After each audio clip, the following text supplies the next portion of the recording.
नमस्कार दोस्तों, स्वागत है आपका मेरे आज एक नए वीडियो में, जिसमें हम शिव शंकर जी की पूजा अर्चना के बारे में जानेंगे। हम शिव जी की पूजा सबसे ज़्यादा करते हैं। हमारे हिंदू घरों में सबसे ज़्यादा पूजा की जाती है तो शिव भगवान की। तो इनसे पूजा के कुछ नियम भी जानेंगे कि शिव जी की पूजा हमें कैसी करनी चाहिए, जिससे हमें हमारी पूजा का पूरा फल प्राप्त हो। शिव शंकर की पूजा अर्चना से कई जन्मों का फल प्राप्त होता है, ऐसा कहा गया है। यदि ये पूजा विधि विधान से की जाए तो हम पूजा तो करते हैं, लेकिन जैसा हमारा मन किया वैसा कर दिया, उससे हमारी इच्छाएं पूरी नहीं होती और ना ही हमारी पूजा का फल मिलता। तो आज हम जानते हैं कि शिव पूजन में अर्पण किए जाने वाले बहुत सारे वस्तु और सिद्ध पूजन की विधि के बारे में। बेलपत्र। बेलपत्र आप सबने सुना है कि शंकर जी को बहुत ज़्यादा प्रिय है। बेलपत्र अर्पण करने पर शिव जी बहुत ज़्यादा प्रसन्न होते हैं और मन मांगा फल प्रदान करते हैं।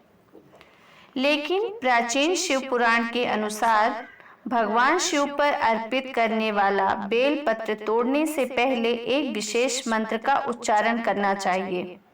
बेल वृक्ष को श्रद्धापूर्वक प्रणाम करना चाहिए, उसके बाद ही बेलपत्र तोड़ने चाहिए। ऐसा करने से शिव जी बेलपत्र को सहर्ष स्वीकार करते हैं। हमेशा ध्यान रखें कि चतुर्थी, अष्टमी, नवमी, चतुर्दशी और अमावस्या तिथियों को, संक्रांति के समय और सोमवार को बेलपत्र कभी भी नहीं तोड़ने चाहिए।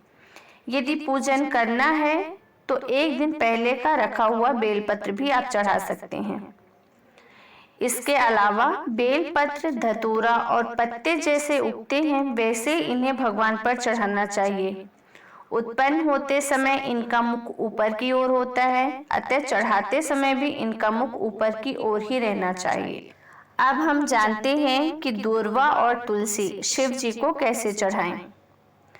दूर्वा और तुलसी दल को अपनी ओर तथा बेलपत्र नीचे मुख पर चढ़ाना चाहिए। दाहिने हाथ की हथेली को सीधी करके मध्यमा, अनामिका और अंगूठे की सहायता से फूल एवं बेलपत्र चढ़ाने चाहिए। भगवान शिव पर चढ़े हुए पुष्पों एवं बेलपत्रों को अंगूठे और तर्जनी की सहायता से ही उतारने चाहिए। भगवान शिव जी की पूजा करने के लिए सोमवार का दिन सबसे खास माना जाता है। वहीं ज्योतिष में यह दिन चंद्र का माना जाता है और इस दिन के कारक देव स्वयं भगवान शिव माने गए हैं। शास्त्रों के अनुसार इस दिन भोलेनाथ की पूजा करने की परंपरा काफी लंबे समय से चली आ रही है, क्योंकि कुछ धार्मिक किताबों में भी प्राचीन काल में लोगों द्वारा सोमवार को भगवान शिव की विशेष पूजा करने की बातें मिलती हैं। सोमवार के दिन भगवान शिव की पूजा करने का खास महत्व होने के कारण इस दिन कई सारे लोग व्रत भी करते हैं, जिसे सोमवाश्वर कहा जाता है। सोमेश्वर के दो मतलब होते हैं। पहला अर्थ चंद्रमा और दूसरा अर्थ है वह देव जिसे सोमदेव ने भी अपना भगवान माना है। उस भगवान की सेवा उपासना करना, और वह देवता है भगवान शिव।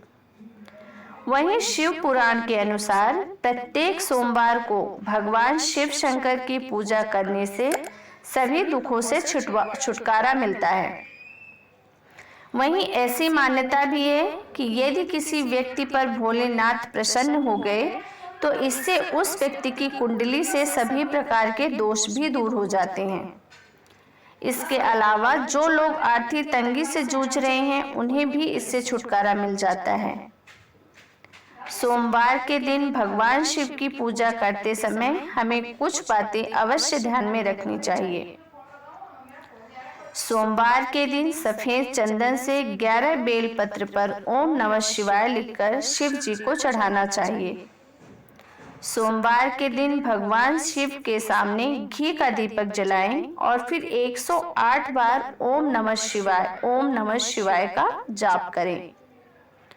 वैसे तो शिव जी को दूध अर्पित करने की परंपरा बहुत पुरानी है, इस वजह से सोमवार के दिन चांदी के बर्तन में शिव शंकर को मीठा दूध अर्पित करना बहुत शुभ माना गया है। मान्यता है कि भगवान शिव को जल चढ़ाने से आपकी इच्छाएं जल्द ही पूर्ण हो जाती हैं। इस वजह से सोमवार के दिन तांबे के बर्तन में जल भरकर थोड़ा सा केसर मिला दें और इसे शिव जी पर अर्पित करें। ध्यान रखें, आपको सोमवार के पूरे दिन में ओम नमः शिवाय का जप शिव पुराण के अनुसार रोजाना भगवान शिव को चढ़ाने से सुख, समृद्धि, धन दौलत का आशीर्वाद मिलता है और इसके साथ ही अकाल मृत्यु के भय से भी मुक्ति मिलती है।